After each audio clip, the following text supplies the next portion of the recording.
வெற்றி நிச்சயம் திட்டத்தின் மூலம் 18 வயது முதல் 35 வயதுக்குட்பட்ட கல்வியை இடைநிறுத்தியவர்கள், பட்டதாரிகள் என அனைத்து தரப்பினரையும் உள்ளடக்கியதாக உருவாக்கப்பட்டிருக்கும் இந்த திட்டத்தில் மற்ற அரசு துறைகளுடன் இணைந்து மாற்றுத்திறனாளிகள், திருநங்கைகள், மீனவர்கள், பழங்குடியின இளைஞர்கள், மறுவாழ்வு முகாமில் வசிக்கும் இலங்கை தமிழர்கள் என அனைத்து பிரிவினருக்கும் தேவையான திறன் பயிற்சி அளித்து அவர்களின் வேலை வாய்ப்பும் உறுதி செய்யப்பட உள்ளது.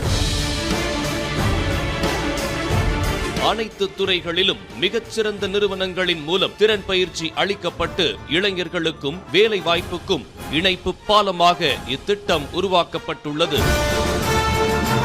500க்கும் மேற்பட்ட பயிற்சி நிறுவனங்கள், 100க்கும் மேற்பட்ட தொழில் நிறுவனங்களுடன் ஒப்பந்தம் மேற்கொள்ளப்பட்டு இளைஞர்களுக்கு திறன் பயிற்சி அளிப்பதுடன் திறன் உறுதிச்சீட்டு, ஊக்கத்தொகை, தங்கும் இடம் என இளைஞர்களின் எதிர்காலத்திற்கு ஊன்றுகோலான வெற்றி நிச்சயம் திட்டத்தை தொடங்கி வைத்திருக்கிறார் மாண்புமிகு தமிழ்நாடு முதலமைச்சர் அவர்கள். வெற்றி நிச்சயம் திட்டம் இளைஞர்களின் எதிர்கால வெற்றிக்கான ஓர் புதிய பாதை.